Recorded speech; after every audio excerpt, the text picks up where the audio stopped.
Kam tentuar thot 2 herë të vras veten.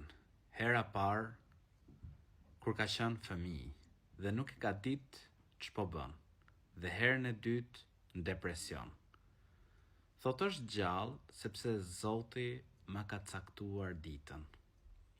Allahu i lartësuar është ai që e ka shkruar se kur njeriu do të ndrojë jetë. Elhamdulillah që nuk e ke marr atë vendim të gabuar. Dhe luta Allahun e lartësuar që të ta mundësoj të jetosh një jetë të lumtur. Zoti i gjithësisë është ai që e ka jetën tonë dorë. Allahu i lartësuar është ai që na jep lumturi, na dhuron lumturi. Të këshilloj të falësh namaz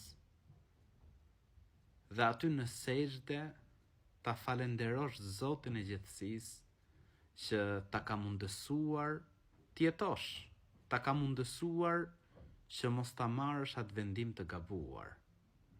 Çfarë do lloj vështirësie njeriu të kalojë një jetë, kur nuk duhet dorëzohet. Jetën Allahu i lartësuar na e ka fal. Zoti i gjithësisë është ai që na e merr. E rëndësishme është që ne të jetojmë ashtu siç kënaqet i madhi Zot. Në këtë botë kemi ardhur për të sprovuar. Jemi në provë me të mirën dhe të keqen. Në këtë botë ne vihemi në provim. Kush prej nesh do të duroj? Kush prej nesh do të adhuroj Allahun e lartësuar? Kush prej nesh do të jetë falënderues?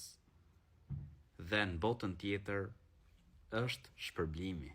Në botën tjetër, ata që bëjnë durim, ata që përpiqen, ata që adhurojnë Allahun e lartësuar, ata që veprojnë vepra të mira, ata që zbatojnë urdhrat e Zotit gjithësisë, i pret një shpërblim tepër i madh.